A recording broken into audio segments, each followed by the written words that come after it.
Assalamualaikum warahmatullahi wabarakatuh. Apa kabar? Kembali berjumpa dengan saya, Aris Arif dari Forum News Network.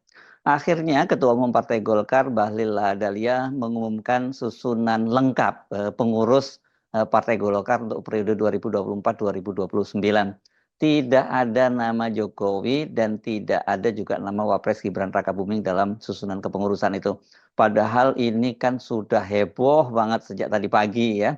Dan kehebohan ini dipicu oleh unggahan di akun Instagramnya Jokowi yang dia mengunggah setelah 2 pekan katanya ada di Solo itu dia sekarang ini akan kembali ke Jakarta dan itu naik pesawat Garuda rencananya begitu. Itu yang kemudian muncul spekulasi bahwa Jokowi itu akan masuk dalam kepengurusan Partai Golkar. Apalagi sejumlah pengurus Partai Golkar juga membenarkan bahwa nanti rencananya pagi bahkan tadi, tapi kemudian berubah menjadi sore bahwa Bahlil, Ketua Umum Partai Golkar itu akan mengumumkan susunan lengkap dari pengurus Partai Golkar dan menurut Dev Laksono itu akan ada kejutan.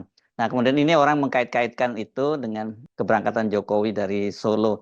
Tapi ketika bicara di acara Presiden Prabowo di Sentul itu Bahlil mengaku bahwa dia malah terkejut gitu, isu dari mana soal itu. Dan benar saja kemudian ternyata nama Jokowi dan nama Gibran itu setelah Bahlil mengumumkan kepengurusan yang lengkap itu tidak ada nama Jokowi. Teman-teman media, saya tahunya ini dari teman-teman media dan isu apa yang teman-teman dengar untuk Bapak Presiden, mantan Presiden Indonesia nomor 7 dan Pak Wapres Mas Gibran untuk masuk Golkar ini kan terjadi sebelum Munas kemarin dan terus menerus. Kami di Partai Golkar sangat menghargai semua tokoh-tokoh bangsa. Seluruh putra-putri terbaik yang ada di bangsa ini kami sangat menghargai dan menginginkan semuanya untuk memberikan diri kepada rakyat bangsa negara termasuk Partai Golkar. Namun sampai dengan hari ini kami menyampaikan bahwa nama Bapak Presiden nomor 7, Presiden yang ke-7 yaitu Bapak Presiden Jokowi tidak dalam kepengurusan baik Dewan Kehormatan, Dewan Pembina maupun dalam struktur, termasuk Mas Wapres. Demikian. Tapi kalau doa teman-teman terus, ya Allah alam insyaallah. Oke, sampai.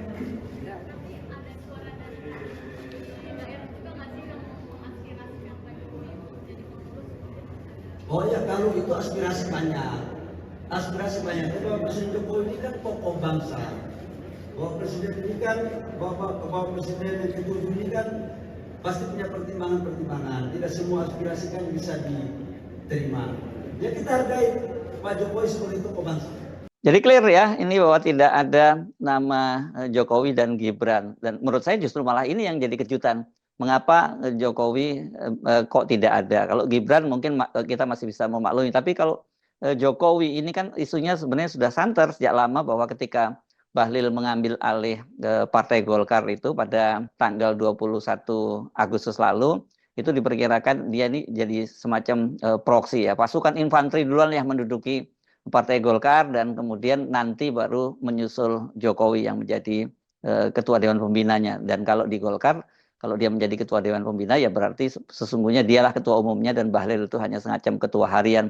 Tapi ketika selang sehari kemudian Bahlil mengumumkan susunan kepengurusan Golkar ini pada tanggal 22 Agustus. Waktu itu nama Ketua Dewan Pembinanya itu sudah ditunjuk, yakni Agus Gumiwang Kartasasmita. Ini politisi Partai Golkar dan putra dari tokoh Golkar senior Ginanjar Kartasasmita. Nah, yang menarik pada waktu itu Bahlil itu hanya mengumumkan susunan kepengurusannya pengurus harian saja, yakni Ketua Umum, kemudian Ketua Dewan Pembina, Sekretaris Umum yang diisi oleh politisi Partai Golkar dari Jawa Timur, dan kemudian bendahara umum. Ini mereka dilengkapi dengan wakil-wakil ya, wakil sekjen dan wakil bendahara umum. Jadi total pada waktu itu hanya berapa? Hanya 9 orang pengurusnya. Dan ini lama tidak diisi kepengurusan Partai Golkar ini oleh Bahlil. Dan pada tanggal 20 September waktu itu Bahlil menyatakan bahwa dia akan segera mengumumkan susunan kepengurusan Partai Golkar itu sebelum pembentukan alat kelengkapan DPR. Nah, ini alat kelengkapan DPR kan sekarang DPR ini berubah ya. Komisinya tidak lagi hanya 11 komisi tapi menjadi 13 komisi ini untuk menyesuaikan dengan kabinet yang sekarang ini kabinet Gemoy dari Pak Prabowo yang kementeriannya juga jumlahnya bertambah. Jadi diperlukan dipasang-pasangkan begitu ya komisi ini dengan kementerian ini dan sebagainya seperti itulah. Dan tapi ternyata sampai kemudian pembentukan AKD itu selesai, Bahlil juga belum mengumumkan nama kepengurusan secara lengkap. Dan itulah kemudian muncul spekulasi tampaknya ini masih terjadi tarik ulur apakah Pak Jokowi itu jadi masuk ke Partai Golkar atau tidak gitu. Dan belakangan malah muncul kabar bahwa Projo itu akan diubah menjadi partai politik dan Pak Jokowi itu menjadi ketua umumnya. Yang menyatakan hal ini adalah Bendara Umum dari Projo, Panel Barus, beberapa waktu yang lalu dia menyatakan akan berkonsultasi dengan Pak Prabowo dan Pak Jokowi untuk ubah Projo yang tadinya relawan Jokowi itu menjadi partai, ini partai politik ya. Dan ancar-ancarnya menurut Panel Barus itu pada bulan Desember ketika Projo itu menyelenggarakan kongres yang ketiga. Ketika wartawan bertanya kepada Jokowi, Jokowi menyatakan itu dia mempersilahkan saja kalau Projo itu mau berubah menjadi partai politik. Dan kalau menurut versinya Panel Barus, ya kandidat ketua umumnya itu memang Jokowi. Sebenarnya nggak terlalu mengejutkan. Jadi kita bisa membaca bahwa, oh ini berarti memang Jokowi merasa bahwa kalau hanya memiliki PSI yang sekarang dipimpin oleh putranya, ya ini Kaisang Pangarep, dan kemudian berhasil menempatkan Bahlil di Partai Golkar, dia merasa belum aman. Dan saya kira seperti itu memang ya, karena PSI rasanya sih tidak mungkin diharapkan untuk menjadi partai politik yang besar. Kita tahu ketika Jokowi masih jadi presiden saja dan kemudian anaknya menjadi ketua umum, PSI juga tidak lolos ke parliamentary threshold. Dan alasan yang kedua mengapa Jokowi merasa dia tidak cukup kalau hanya menguasai PSI itu karena konstituen ini kan beda ya, konstituen PSI itu dengan konstituennya Jokowi yang umumnya ada di kalangan pendidikan rendah, kemudian secara ekonomi juga lemah dan kemudian berada di pedesaan. Sementara kalau PSI ini kan rata-rata ini pengurusnya juga high profile dan juga konstituennya adalah masyarakat perkotaan khususnya kalangan etnis Cina. Jadi sebagai alat politik yang utama ini nggak cukup memadai gitu.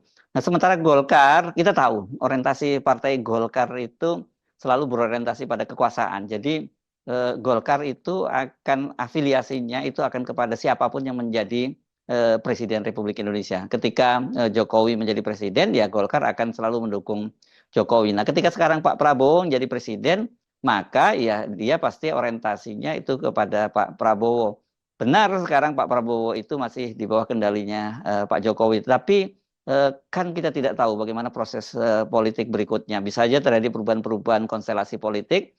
Dan dengan begitu nantinya kalau terjadi semacam itu, Bahlil juga bisa ditendang dari Partai Golkar. Secara habitat kan Pak Jokowi ini juga bukan habitatnya Partai Golkar. Jadi mungkin dia merasa tidak nyaman. Jadi saya sih cenderung merasa percaya bahwa Pak Jokowi akan lebih memilih menghidupkan Projo untuk menjadi partai politiknya.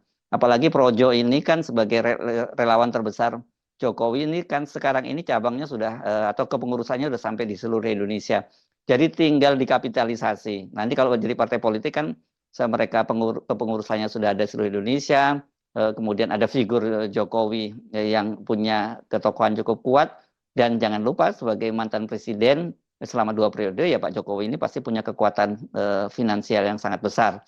Jadi kemungkinan besar Projo untuk ubah menjadi partai politik dan dikapitalisasi oleh Pak Jokowi itu jauh lebih peluangnya lebih bagus ketimbang dia mengambil alih Golkar. Makanya ketika kemudian Pak Jokowi tadi pagi itu menyatakan dia akan bersiap-siap berangkat ke Jakarta setelah 2 pekan berada di Solo, banyak yang menduga bahwa ini akan ada kaitannya Pak Jokowi itu masuk di kepengurusan Golkar karena disebutkan bahwa Bahlil itu akan mengumumkan pengurus Partai Golkar.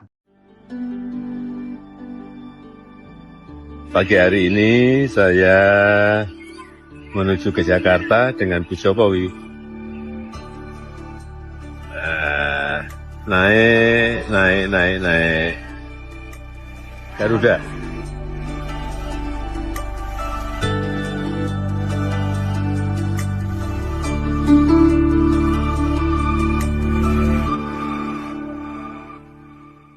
ternyata setelah tadi sore itu Bahlil Lahadalia mengumumkan memang tidak ada nama Pak Jokowi dan juga tidak ada nama Gibran. Dan Bahlil Lahadalia ini didampingi oleh 9 orang wakil ketua umum dan juga kepengurusannya biasa. Seperti biasa Golkar ini cukup gemuk karena ini kan akomodasi dari berbagai faksi yang ada di Partai Golkar. Di Golkar ini banyak sekali faksi-faksinya. Nah, pertanyaannya mengapa kemudian Pak Jokowi dan Gibran itu kok tidak ada dalam kepengurusan? Padahal kalau Gibran ini sebenarnya sudah sejak awal muncul ini rumor dia akan dijaket kuningkan. Anda tentu masih ingat pada waktu menjelang pencalonan Gibran sebagai calon wakil presiden bersama dengan Prabowo, kan muncul kabar bahwa dengan Golkar melepas opsi untuk menjadi calon wakil presidennya Prabowo dan menyerahkan pada Gibran tiket kursi calon wakil presiden itu, maka kemudian Gibran akan menjadi kader Golkar.